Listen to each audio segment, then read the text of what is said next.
Hello everybody, welcome to another tutorial video on another emulator. I'm going to run you through the PlayStation 1 emulator known as ePSXe. This one is a very good emulator, it runs stuff pretty well. It's pretty easy to install as well. Naturally I'll put it in the link in the description for this one. So I'm just going to quickly run a game real fast, just to show you that it works.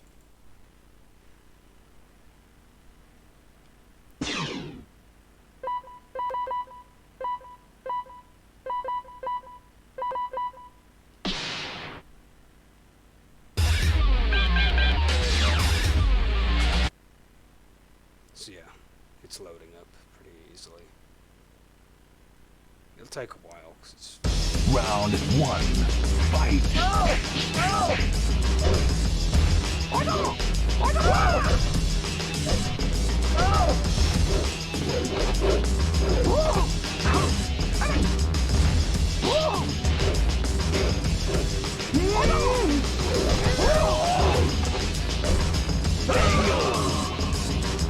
Round two, fight!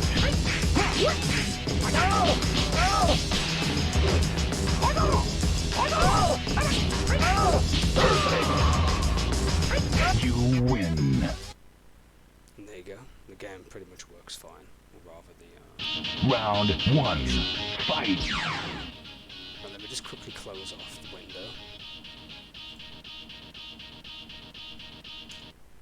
Okay, there we go. So, obviously what you'll want to do is you'll want to get the games downloaded. I'll put a link in the description where you can get the games from as well as the emulator. But we are going to run to the section where I got downloads. Now the thing is, these games come much like the PSP ISOs, like in the other tutorial that I did. You just simply use 7-zip, like I said before. Right click, go to your 7-zip, and then you extract the files. Just simply click OK, and it'll quickly load up extracting what you need, which is quite cool.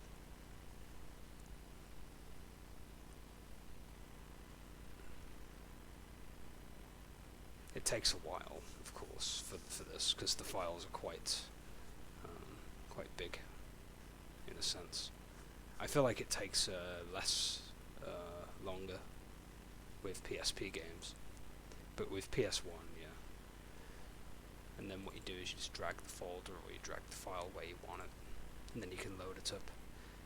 Me, I just organise all my stuff in a format that's more familiar for me. I naturally have the PS1 games in folders here, because I find it easier to deal with. So there's a couple of features with this. There's NetPlay as well, which is a thing. So if you want to do Tekken online, I suppose you can probably do that.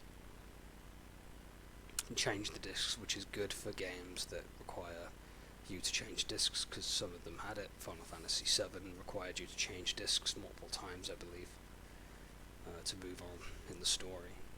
Same with, I think, Metal Gear had that too. You can also continue, you can also load save states. You've got your plugins, which you'll probably want to mess around with. You've got your game pads and your memory cards. Then you've got these other options here. The best thing is you can save certain profiles and have those. I believe for gamepads, it usually configs your stuff from the beginning. But I'm sure I ended up having to do it myself when I plugged it in. You've also got your memory directories here, which is good. You can change these directories as you see fit. You could even go to the actual locations and clear certain data out if you don't want it anymore, which is quite cool.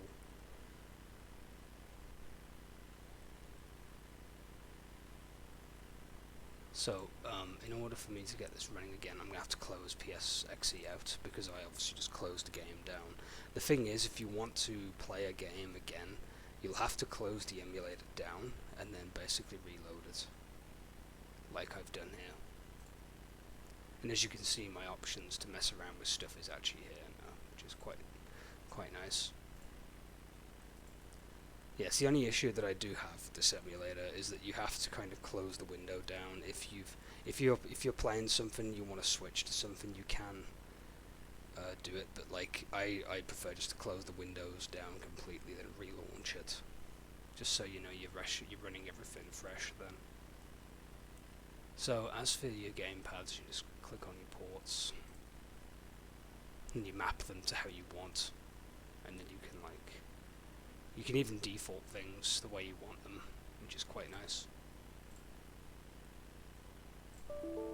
So we're going to quickly run an ISO for a game that we just extracted, which was Street Fighter Alpha 3. And as you can see, this one's running. This is the game that I literally just extracted. Street Fighter Alpha 3!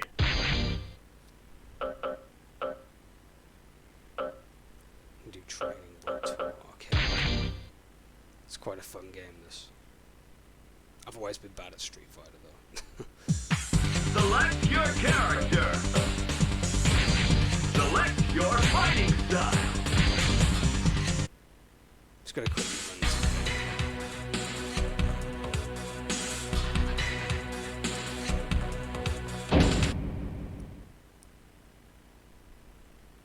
Seems to be running absolutely fine. I don't see any issues. Yeah.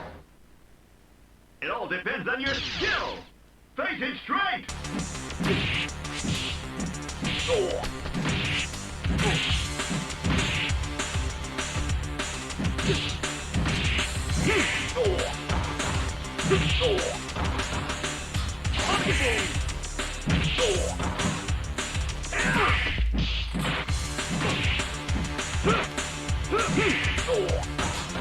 So yeah, as you can see, the game's fine, and yeah, it's pretty much this in a nutshell. Really, it's a pretty easy emulator to use. The only thing that sucks is that you have to reload it if you want to play games again from fresh. I'll quickly show you one more thing for the video. For resolutions and stuff, you'll want to mess with these options here. You can do things full screen. Unfortunately, there's no shortcut to make it full screen, like in Project 64, for example. Unfortunately, you have to mess with the settings ahead of time, which is just how it is, really. There's also no sound slider, I believe. You only have these options here, which is a bit. I mean, you can do it with no sound as well, which, you know, take it or leave it kind of thing, really. Overall, I find this to be quite a fun emulator to use on its own at times. But yeah, I will leave a link in the description for the emulator and for the library of games. I will also leave a link in the description where you can get 7-zip as well, because I did that in my last video with the PSP emulator. Right, until then, I'll catch you in the next video. Ciao for now.